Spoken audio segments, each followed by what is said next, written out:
दोस्तों नमस्कार, मैं हूं ललित धमानी और आप देख रहे हैं आपका अपना YouTube चैनल नित्या क्लासेस। स्वागत है आप सभी का उत्तराखंड एलटी के इस बेहतरीन सेशन में। एक नया अपडेट आपके लिए देना है, बहुत जरूरी जानना आप लोगों के लिए बन जाता है। उसमें बहुत लोगों को बहुत सारी कंफ्यूजन्स हैं कि आखिरकार ये हुआ क्या है, नया अपडेट क्या है। तो एक ब्रेकिंग न्यूज आप इसको मान के चलेंगे।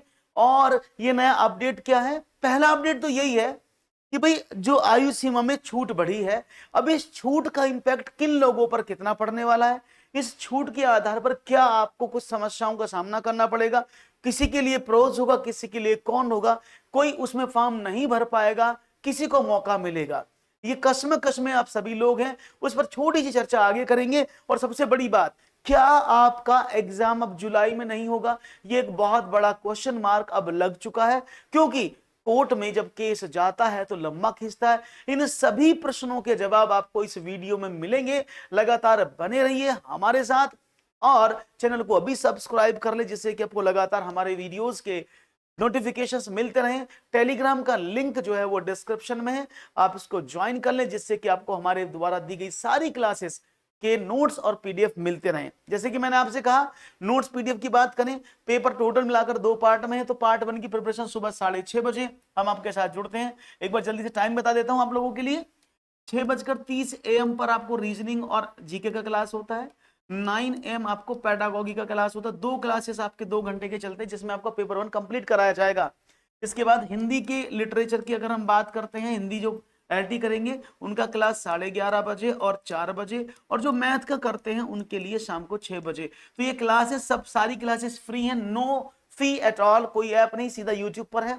आप भी फॉलो कर ले और आप सभी लोग आगे शेयर करें, जिससे कि सभी फ्री ऑफ कॉस्ट जुड़ पाए। इनके नोट्स आपको चाहिए, पीडीएफ चाहिए, तो लिंक डिस्क्रिप्शन में दिया है, वहां पर ज्वाइन करके आप आराम से ले सकते हैं। उन पीडीएफ नोट्स को उठा करके अपनी प्रिपरेशन कर सकते हैं। वापस टॉपिक पर आते हैं।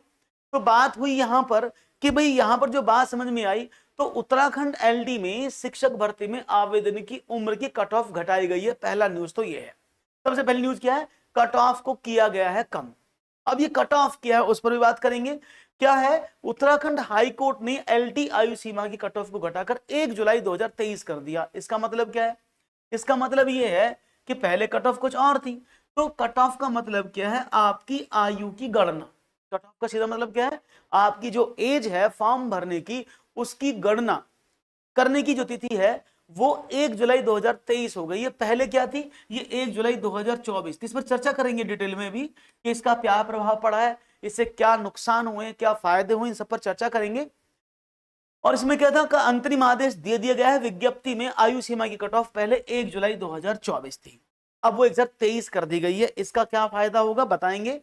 मामले की सुनवाई 8 अगस्त को होनी बाकी है, कि 8 अगस्त को होगी सुनवाई, अभी पास नहीं, जुलाई अगस्त की बात करेंगे। तो इस मामले में 8 अगस्त को सुनवाई होगी। इस संबंध में चमोली निवासी सुरेंद्र सिंह और अन्य की याचिका पर सुनवाई करते हुए हाई कोर्ट ने अंतरिम राहत दी है। इसका मतलब क्या है कि सुनवाई 8 अगस्त को होगी, लेकिन पेपर तो जुलाई में ही हो जाएगा। तो जुलाई में पेपर में इन लोगों को फॉर्म अप्लाई करने का मौका मिलेगा जिन लोगों ने इसमें अपनी अपील दायर की है, और उन बहुत सारे लोगों को फायदा मिलेगा। न्यायाधीश न्यायमूर्ति पंकज पुरोहित की एकल पीठ ने मामले की सुनवाई करते हुए यूके SSS को निर्देश दिए हैं कि इस विज्ञप्ति के तहत याचिकाकर्ताओं के आवेदन पत्रों को भी स्वीकार। अब देखो यार, समझना यहाँ पर बहुत बड़ी चीज है। यहाँ पर बहुत सारी टेंशन क्या आ जाती, दिमाग क्या लग जाता है कि चलो भाई क्या हुआ। यहां पर बहुत ही सिंपल शब्दों में समझिएगा।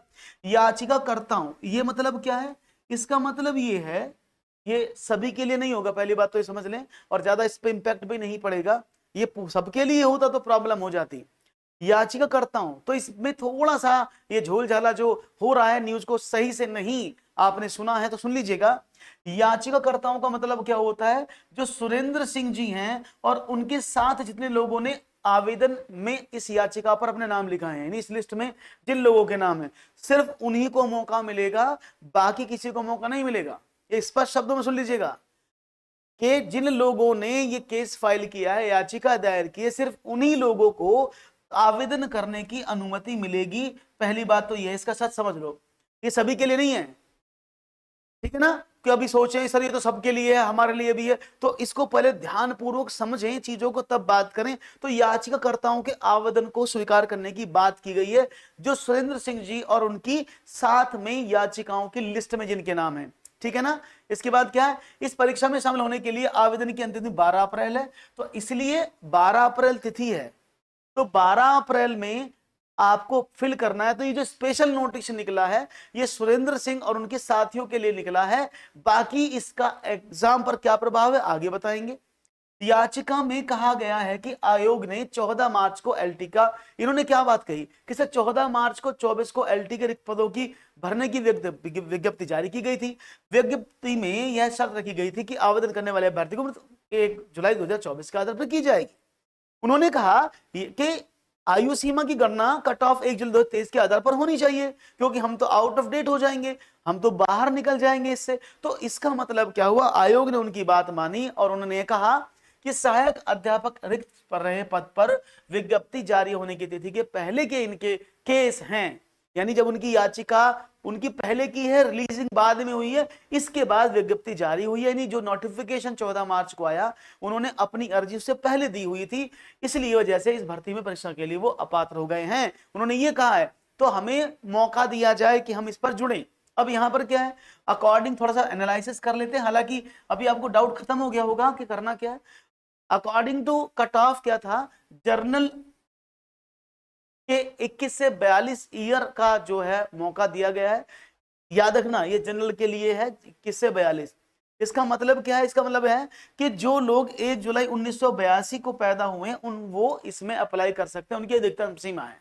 अब जो याचिकाकर्ता हैं वो क्या करेंगे, अब उनका मतलब क्या है, यानी जो लोग 1983 में की बात कर रहा हूं मैं, तो अब क्या है, अब क्या है 1982 वाले अप्लाई कर सकते थे, तो अब क्या, जो लोग 1981 वाले हैं, अब 1981 में जो पैदा लोग हुए हैं, यानी जिनकी डेट ऑफ बर्थ 1 जुलाई 1981 से बाद की है, वो इसमें एलिजिबल हो जाएंगे। बार बार मैं बोल रहा हूं, सभी लोगों के लिए नहीं है, ये सिर्फ किन लोगों के लिए है, जो याचिकाकर्ता है। बार बार उसने एक वर्ड यूज किया याचिकाकर्ता हूं, तो उस पर ध्यान रखिएगा।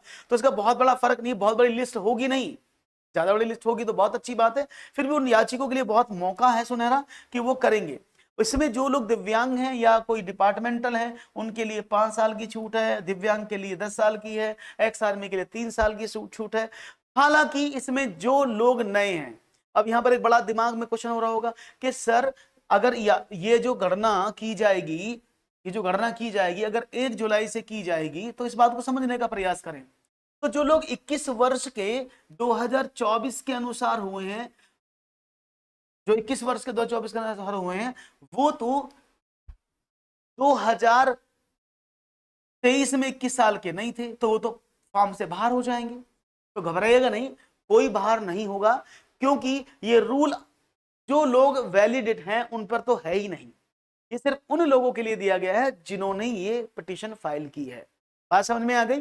तो इस न्यूज से घबराना बिल्कुल भी नहीं है, सारी चीजें क्लियर हैं, और क्लियर है तो अच्छी बात है, तो लाइक से सब्सक्राइब करते रहो। तो बात क्या आई, तो क्या पेपर पर प्रभाव पड़ेगा, बिल्कुल भी नहीं।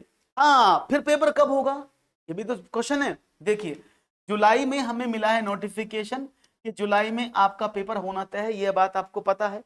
तो जुलाई के देखो फर्स्ट वीक में तो बिल्कुल भी नहीं होगा, क्योंकि फर्स्ट वीक में 7 जुलाई को है सीटेट, और सीटेट में सारे जिले में सेंटर बनते हैं, तो उस समय इस परीक्षा को आयोजन कराना मुश्किल पड़ जाएगा आयोग के लिए। इसके बाद हो सकता है कि कुछ टाइम प्रिपरेशन चाहिए या कुछ रिफ्रेशमेंट चाहिए, तो ये मैं मान के चलता हूं कि जुलाई के सेकेंड यानी 15 तारीख के बाद कभी भी एग्जाम की घोषणा आयोग कर देगा, इतना समय आप लोगों के पास होगा। तो ये मेरा कंक्लूजन है। तो अगर आपको अच्छा लगा तो लाइक शेयर सब्सक्राइब करते रहो और मिलते रहो, टेलीग्राम को ज्वाइन कर लो जिससे कि आपको लगातार न्यूज मिलते रहे। थैंक यू वेरी मच, नमस्कार, जय हिंद, जय भारत।